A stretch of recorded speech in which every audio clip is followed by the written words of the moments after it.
Sir recently నేను social మీడియాలో చాలా అబ్జర్వ్ చేశాను, లంగ్స్ని డీటాక్స్ చేయడానికి కొన్ని క్లెన్జర్స్ సప్లిమెంట్స్ ఏవో ఉన్నాయి. నిజంగా అది లంగ్స్ని కూడా డీటాక్స్ చేయడానికి ఇలాంటి ఒక ఫ్లెక్సిబిలిటీ ఉందా? లేదండి, మీరు ఇవి సోషల్ మీడియాలో చూసే యాడ్స్ ఇవన్నీ కూడా దిస్ ఆర్ నాట్ కరెక్ట్.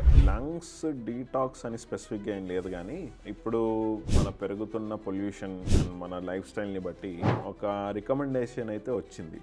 అదేంటి అంటే daily twice or at least once. మీరు నేతి పాట్ విన్నారా? జలనేతి. దాన్ని ఏంటంటే మన నాసల్ ప్యాసేజ్ దానిలోకి పెట్టుకొని ప్రెస్ చేసి ఒక సైడ్ నుంచి ఇంకో సైడ్ నుంచి ఇట్లా వచ్చేటట్టుగా నోస్ అండ్ సైనసెస్ క్లీన్ అవుతాయి. అట్లాగే ఇటు సైడ్ ఒకసారి ఇటు సైడ్ ఒకసారి అట్లా చేసినట్టయితే అక్కడ ఉన్న బర్డెన్ పొల్యూటెంట్స్ కావచ్చు, ఎలర్జెన్స్ కావచ్చు, అవి క్లీన్ అయిపోతాయి. లంగ్స్ పైన బర్డెన్ తగ్గిపోతుంది. ఈ జలనేతి ఏన్షియంట్ టెక్స్ట్ బుక్ లో కూడా మెన్షన్ చేశారు ఆయుర్వేదాలో. దాంట్లో దాన్ని మనం సెలైన్ నాసల్ రిన్సెస్ అంటాం మన మెడికల్ నాలెడ్జ్ లో. జనరల్లీ సైనసైటిస్ పేషెంట్స్ వాళ్ళు రెగ్యులర్ గా చేసుకుంటారు. నార్మల్ పీపుల్ కూడా చేసినట్టయితే ఈ మీరు అన్నట్టు కొద్ది వరకు మనం ఆ డీటాక్స్ ని అచీవ్ చేయొచ్చు.